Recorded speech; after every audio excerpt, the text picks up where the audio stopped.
अस्सलाम वालेकुम। आज की वीडियो में हम रेवेन्यू और कॉस्ट के बारे में पढ़ेंगे कि इनकी इक्वेशंस कैसी होती हैं और इन इक्वेशन से हम क्या क्या निकाल सकते हैं। ठीक है, तो सबसे पहले कॉस्ट और रेवेन्यू। अच्छा देखिए, रेवेन्यू क्या होता है? रेवेन्यू बेसिकली वो इनकम होती है जो आप किसी भी चीज़ को प्रोड्यूस करने के बाद बेचने से हासिल करते हो। ठीक है, जैसे कि अगर प्रोड्यूस को आप छोड़ दें, अगर आप किसी और से खरीद के भी बेच रहे हैं तो लेट सपोज आपके पास 10 पेन है, एक पेन 10 रुपये का है और आपने अगर उसको बेचा और 10 पेन आपके पास है, तो 10 पेन अगर आपने टोटली बेच दिए तो आपके पास कितने पैसे आए? 10 × 10 आप करते हैं तो आपके पास क्या आता है? टोटल रेवेन्यू, यानी आपकी टोटल इनकम। ठीक है, तो बिल्कुल इसी तरीके से आपके पास जो इस वक्त लिखा हुआ है वो लिखा हुआ है प्राइस की इक्वेशन। अच्छा, प्राइस की इक्वेशन, और शायद आपको ये कुछ फेमिलियर लग रही हो। फेमिलियर किससे लग रही हो? ये लग रही हो आपको फेमिलियर डिमांड इक्वेशन से। ठीक है, क्योंकि डिमांड की जब आपने इक्वेशन देखी होगी तो लीनियर इक्वेशन, तो अक्सर आपको इस तरह की इक्वेशन नजर आती है कि P = 400 - 5Q। क्यों? क्योंकि हम डिमांड पे क्या कहते हैं कि क्वांटिटी जैसे जैसे बढ़ती है, या कहते हैं कि प्राइस जैसे जैसे बढ़ता है क्वांटिटी गिरती है। आपस में क्या है? इनवर्स रिलेशनशिप है, जैसे कि यहाँ पे माइनस के साइन के साथ नजर आ रहा है। तो ये बेसिकली क्या है? ये डिमांड इक्वेशन। ठीक है, अब प्राइस की इक्वेशन भी ये कहेंगे P = 400 - 5Q, और डिमांड की इक्वेशन भी आपको मैं ये कह सकता हूँ कि डिमांड की इक्वेशन। अच्छा, P = 400 - 5Q। अब आपको निकालना है टोटल रेवेन्यू। हमने क्या बोला कि जो प्राइस होगी उसको आप मल्टीप्लाई करेंगे क्वांटिटी से जो आपने बेची है, या जो भी आपका क्वांटिटी है, तो आपके पास टोटल रेवेन्यू आ जाएगी। ठीक है, तो इट मीन्स कि टोटल रेवेन्यू किसके बराबर होगा? P × Q के। अच्छा देखिए, P के लिए आपके पास एक इक्वेशन लिखी है, वो क्या है? 400 - 5Q। आप इसको मल्टीप्लाई कर देंगे किससे? Q से, तो आपके पास क्या आ जाएगा? टोटल रेवेन्यू की इक्वेशन आ जाएगी। वो क्या बनेगी? 400Q - 5Q²। ठीक है जी, तो ये आपके पास क्या आ गया? Total revenue. अच्छा, अब इसी तरीके से अगर मैं आपसे बात करूं टोटल कॉस्ट, तो देखिए टोटल कॉस्ट क्या होती है? जो उसका एक कांस्टेंट पार्ट होता है ना, वो कहलाता है fix cost. Fix cost means कि अगर आप कोई प्रोडक्शन नहीं भी कर रहे तब भी आप कोई ना कोई कॉस्ट इनकर कर रहे हैं। जैसे कि आपने एक फैक्ट्री लगाई हुई थी, लेकिन किसी वजह से आप प्रोडक्शन नहीं कर रहे, लॉकडाउन हो गया लेट सपोज, जैसे आजकल हो रहा है, लेकिन स्टिल आपको कुछ चीज़ों के बिल, यूटिलिटी बिल्स जो देखें, वैसे तो वेरिएबल है कि जितना ज़्यादा आप जो है वो कहते हैं कि यूज़ करेंगे बिजली उतना ही कटेगा, लेकिन स्टिल कुछ ऐसी अमाउंट होती है कि आप घर अगर बंद भी कर दें तब भी आपका बिल आता है, तो वो आपकी क्या है? वो फिक्स कॉस्ट है, वो आनी ही आनी है। बिल्कुल इसी तरीके से रेंट, आपने शॉप ली हुई है रेंट पे, अगर लॉकडाउन हो गया तो रेंट तो आपका जाएगा, वो रेंट आपकी फिक्स कॉस्ट होती है, आप चाहे मुनाफा कमाएं ना कमाएं, तो वो कहलाती है फिक्स कॉस्ट। और बाकी जो क्यू के साथ यानी क्वांटिटी के साथ जिसका रिलेशनशिप होता है वो कहलाती है वेरिएबल कॉस्ट। यानी क्वांटिटी जितनी बढ़ेगी उतने ही आपका जो है वो कॉस्ट भी बढ़ेगी। लाजमी सी बात है, अगर आप 10 यूनिट बनाएंगे तो आपको मशीन भी लगानी पड़ेगी, मशीन से बनेंगे उसके पैसे, और अगर 100 यूनिट बनाएंगे तो और ज़्यादा पैसे लगेंगे, मशीन के या किसी और किसी से कह लें, तो वो कहलाती है वेरिएबल कॉस्ट। तो इन दो कंपोनेंट को प्लस करके आपकी टोटल कॉस्ट बनती है। अच्छा देखें, ये याद रखेंगे, आपको क्या नजर आ रहा है कि ये की जो पावर है वो है स्क्वायर, यानी it means this is not a linear equation and also this is not a linear equation. तो इनके जो ग्राफ होंगे वो स्ट्रेट लाइन नहीं होंगे, यानी आप इनको इस तरह का ग्राफ नहीं कह सकते, ना आप उसको इस तरह का ग्राफ कह सकते हैं। ठीक है जी, तो आपके पास ये ग्राफ बेसिकली क्या करेंगे? इनमें कर्वेचर्स होंगे, कर्व होंगे, मैक्सिमा मिनिमा होगा। तो बेसिकली जो जनरल ग्राफ है, कॉस्ट का जो ग्राफ होता है वो बेसिकली कुछ इस तरह होता है कि वो ऐसे बनता है।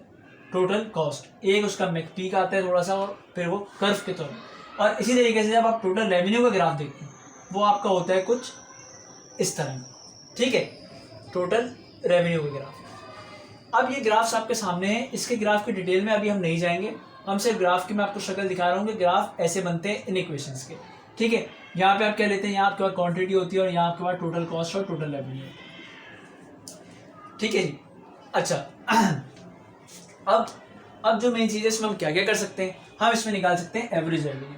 एवरेज रेवेन्यू किस तरीके से निकलता है? टोटल रेवेन्यू को डिवाइड कर देंगे क्यू से, तो आपके पास एवरेज रेवेन्यू आता है। यानी इस इक्वेशन को जब आप डिवाइड करेंगे क्यू से तो क्या होगा? ये इक्वेशन को अगर आप डिवाइड कर दें क्यू से, तो बेसिकली अगर आप इसको मैं सिंप्लीफाई करके और लिख दूं कि divide by Q -5Q² divide by Q, ये क्या हो जाएगा? क्यू से क्यू कैंसिल, और ये एक क्यू है यहाँ पे 2 क्यू है तो यहाँ पे क्या बच जाएगा, 1 क्यू, 400 माइनस 5 क्यू, ये बन गया आपका एवरेज रेवेन्यू की इक्वेशन, जो कि सेम है प्राइस के लिए। ठीक है, तो बिल्कुल इसी तरीके से अगर आपको बोले कि भाई एवरेज रेवेन्यू और प्राइस किस तरीके से बराबर होते हैं, काफ़ी सारे लोग ये कहते हैं कि भाई प्राइस एवरेज रेवेन्यू के बराबर है, और फिर काफ़ी सारे लोग ये भी कहते हैं कि जो डिमांड कर्व आपका बना होता है वो बेसिकली एवरेज रेवेन्यू होता है। तो देखें, ये डिमांड इक्वेशन थी, डिमांड इक्वेशन आपको क्या दिखा रही है कि ये एवरेज रेवेन्यू जो है, वो जो डिमांड की इक्वेशन थी वही एवरेज रेवेन्यू की इक्वेशन कैसे हुई कि हमने देखा कि ये इक्वेशन और ये इक्वेशन सेम है, तो डिमांड कर्व भी एवरेज रेवेन्यू की तरह है और प्राइस एवरेज रेवेन्यू के बराबर होता है, क्योंकि इक्वेशन आपकी दोनों सेम है। सही है जी। अच्छा, अब क्या हो गया, एवरेज रेवेन्यू आ गया। इसी तरीके से आप इसकी एवरेज कॉस्ट भी निकाल सकते हैं। कैसे, वही 100 डिवाइड बाई क्यू और plus 220 Q square divide by Q. अब ये क्यू तो कैंसिल नहीं हो सकता, सॉरी, तो क्या हो जाएगा, एवरेज कॉस्ट क्या आ जाएगी, 100 क्यू डिवाइड प्लस 20 क्यू, क्योंकि इधर एक क्यू था और ये एक क्यू रह जाएगा, तो ये 20 ये आपकी आ गई एवरेज कॉस्ट। अच्छा, मजे वाली बात अब जो आती है वो आती है मार्जिनल कॉस्ट और मार्जिनल रेवेन्यू क्या होता है। तो देखिए, मार्जिनल रेवेन्यू आपका बेसिकली निकलता है जब ऐसी इक्वेशन हो, जब लीनियर इक्वेशन नहीं होती, क्योंकि लीनियर इक्वेशन में तो जो मार्जिनल रेवेन्यू होता है वो स्लोप के बराबर होता है। और स्लोप कैसे निकलता है, डायरेक्टली जो भी कोफिशिएंट के साथ अटैच है, जैसे यहाँ पे अगर मैं मार्जिनल प्राइस कहूँ तो वही होगी, ठीक है। लेकिन यहाँ मैं इसको 20 नहीं कह सकता, क्यों, क्योंकि इक्वेशन जो है वो लीनियर नहीं है, वो क्वाड्रेटिक कह लें या आप ये कह लें कि वो नॉन लीनियर इक्वेशन। तो इसके लिए आप डेरिवेटिव करते हैं। डेरिवेटिव बेसिकली किस तरीके से, डेरिवेटिव से कैसे निकलता है, सबसे आसान रूल डेरिवेटिव का होता है, वो क्या, कि derivative of total revenue divide by derivative with respect to Q. इसको कहते हैं कि derivative of total revenue with respect to Q, ठीक है, विद रिस्पेक्ट टू क्यू, और लिखते हैं ऐसे। अच्छा, अब डेरिवेटिव क्या होता है, डेरिवेटिव का तरीकेकार ये होता है कि वो चेंज बताता है, और चेंज ही बेसिकली हमारा स्लोप होता है, और स्लोप बराबर होता है मार्जिनल रेवेन्यू के। अब इस इक्वेशन का चेंज किया, देखें 400 क्यू माइनस 5 क्यू स्क्वायर आप ले रहे हैं विद रिस्पेक्ट टू क्यू। तो विद रिस्पेक्ट टू जब आप क्यू ले रहे हैं, मैं इसको इधर लिख दूँ, derivative of Q with respect to आप क्यू ले रहे हैं, टी आर की जगह मैंने उसकी इक्वेशन लिख दी। तो क्यू के रिस्पेक्ट से क्या होगा कि क्यू के रिस्पेक्ट से जो पहला रूल होता है वो ये होगा कि जब आप, अगर आपको इधर क्यू नजर आ रहा है उस इक्वेशन के अंदर जो आपको दी गई है, और विद रिस्पेक्ट टू आप क्यू ही ले रहे हैं, तो क्या होगा, अगर यहाँ पे जो भी पावर होगी, सही है, वो पावर आगे आ जाएगी, यानी 1 पावर आगे आ गई, 400 ऐसे ही आया, और क्यू की पावर जो भी है, जैसे यहाँ पे 1 है, इसमें से क्या हो जाएगा, -1।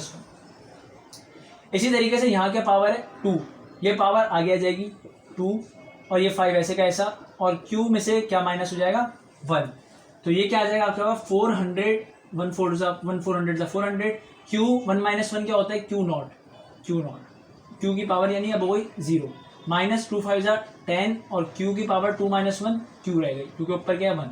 अब अगर आप इसको सॉल्व कर लें तो 400 क्यू नॉट बेसिकली क्या होता है, Q not is equal to 1 हो जाता है, सही है, क्योंकि कोई पावर नहीं दी, क्योंकि पावर 0 है, तो वो क्या आंसर आता है उसका 1, और ये क्या हो गया -10 क्यू, और अगर उसके बाद आप देखें तो ये हो जाएगा 400 - 10 क्यू,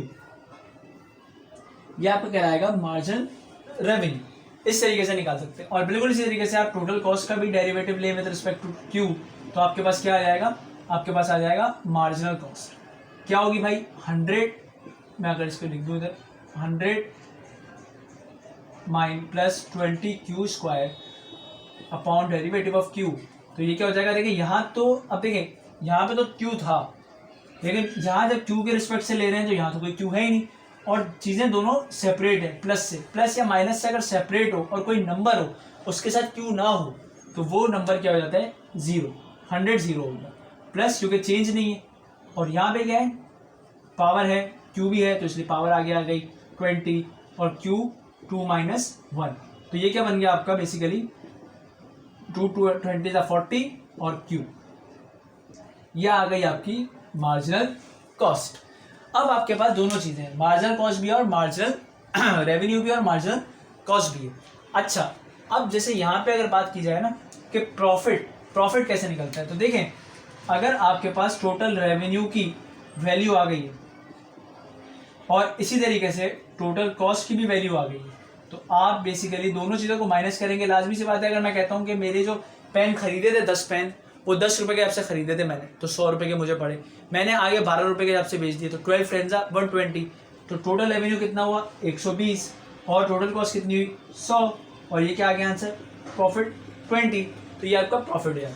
ठीक है, इकोनॉमिक प्रॉफिट, और ये आप इस तरह इसको कह सकते हैं कि भाई आपका total revenue minus total cost है। अच्छा, इसी तरीके से अगर मैं आपसे कहूँ कि कहते हैं कि आप प्रॉफिट मैक्सिमाइजिंग आउटपुट निकालें, कि वो आउटपुट मुझे बताएं कि MR मतलब आप कहते हैं कि जहाँ पे वो यूनिट ऑफ आउटपुट जहाँ प्रॉफिट मैक्सिमम मोस्ट फ्रॉम का, वो कैसे हो सकता है।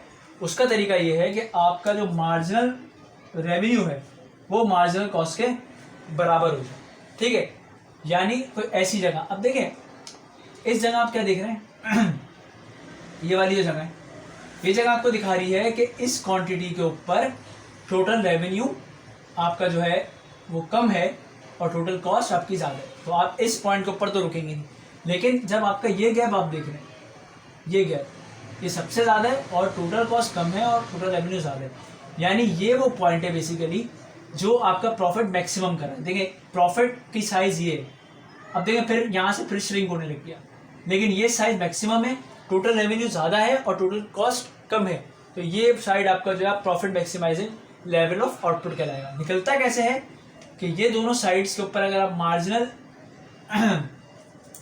कॉस्ट और मार्जिनल रेवेन्यू, देखिए मार्जिनल कॉस्ट और मार्जिनल रेवेन्यू ग्राफिकली कैसे होता है कि जो भी पॉइंट है उसके पास आप एक टेंजेंट ड्रॉ करते हैं। टेंजेंट मतलब बस एक जस्ट टचेस द लाइन, जैसे ये एक पॉइंट है तो इसके बराबर में अगर मुझे कहा जाए कि आप टेंजेंट ड्रॉ करें तो मैं बस एक लाइन ड्रॉ कर दूंगा, ऐसे इधर कहा जाएगा तो मैं एक लाइन। अच्छा, इन दोनों लाइंस का जो स्लोप है यानी जो स्टाइल है वो बिल्कुल पैरेलल होना चाहिए, बराबर होना चाहिए। ऐसा होगा कि अगर यूं है तो ये दूसरी भी यूं है, अगर एक यूं है तो ये दूसरी भी यूं है। ऐसा नहीं होगा कि अगर एक यूं है तो ये दूसरी यूं जाती है। अगर ऐसा है तो इट मीन इनके स्लोप डिफरेंट है, लेकिन अगर दोनों सेम है, सेम पैरेलल है एक दूसरे के, तो वो फिर आपका स्लोप इक्वल है, और वही पॉइंट जहाँ दोनों के स्लोप इक्वल होते हैं वो प्रॉफिट मैक्सिमाइजिंग पॉइंट होता है। तो और ये स्लोप क्या है, टोटल रेवेन्यू टोटल कॉस्ट के, बेसिकली ये मार्जिनल रेवेन्यू है और ये मार्जिनल कॉस्ट है। ठीक है, जो स्लोप होते हैं, क्योंकि हमने बताया कि स्लोप मार्जिनल कॉस्ट होता है टोटल कॉस्ट का, और टोटल रेवेन्यू का स्लोप मार्जिनल रेवेन्यू होता है। तो अब हम क्या करेंगे, marginal revenue is equal to marginal cost कर देंगे। मार्जिनल कॉस्ट क्या आएगी आपके पास 40Q, और मार्जिनल रेवेन्यू क्या आया है 400 माइनस 10Q।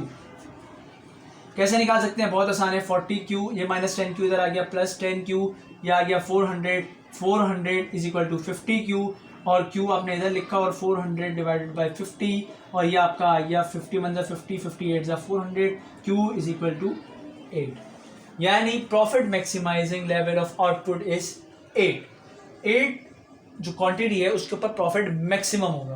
किस तरीके से, आप अब जो है वो इसको आप कहते हैं कि अगर आप इसको हम कहते हैं कि ये प्रॉफिट भी आ गया, और अगर आपको इसकी प्राइस भी निकालनी है तो आप उस प्रॉफिट वहाँ पे डालें तो आपको वो प्राइस भी आपको वो दिखा देगा। ठीक है, तो ये इस तरीके से हम प्रॉफिट मैक्सिमाइजिंग आउटपुट भी निकाल सकते हैं मार्जिनल रेवेन्यू और मार्जिनल कॉस्ट को बराबर करके। तो आई होप आपको ये चीज़ समझ आई होगी, कॉन्सेप्ट्स आपको पता चले होंगे कि एवरेज रेवेन्यू और मार्जिनल रेवेन्यू और किस तरीके से प्रॉफिट निकाला जाता है। यानी अगर कोई आपको ये चीज़ कहता है कि भाई एवरेज रेवेन्यू दिया हुआ है और इतनी चीज़ें सेल करी हैं, तो अब आप बताएं तो आपको फॉर्मूले याद होने चाहिए टोटल रेवेन्यू के, मार्जिनल रेवेन्यू के, तो आप डायरेक्टली निकाल सकते हैं। यानी अगर एवरेज रेवेन्यू दिया हुआ है तो टोटल रेवेन्यू कैसे निकलेगा कि ये चीज़ चली जाएगी यहाँ पे, तो average revenue multiply by Q is equal to total revenue हो जाएगा। ठीक है, तो आपको फॉर्मूले याद होंगे तो आप बिल्कुल आसानी से कर सकते हैं। प्राइस और टोटल रेवेन्यू दिया हुआ है तो Q निकाल सकते हैं, और इसी तरीके से अगर आपके पास जो है वो मार्जिनल रेवेन्यू दिया हुआ है तो उसका, लेकिन मार्जिनल रेवेन्यू के लिए आपको जो है वो फिर इंटीग्रेशन सॉल्व करनी पड़ेगी, वो अभी इस लेवल पे नहीं सिखाई जाती। तो लेकिन अगर आप चाहते हैं कि आप एवरेज रेवेन्यू से टोटल कॉस्ट की तरफ जाएं तो आप बिल्कुल मल्टीप्लाई करें इसको Q से, आपके पास टोटल कॉस्ट आ जाएगी, और इस तरीके से आप maximum profit maximising level of output निकाल लेंगे। ठीक है, तो आई होप आपको ये क्लास समझ आई होगी, और इसमें कोई भी मसला हो तो मुझसे कमेंट में या मुझे पर्सनल नंबर पे मुझसे ज़रूर पूछ सकते हैं। थैंक यू, अल्लाह हाफ़िज़।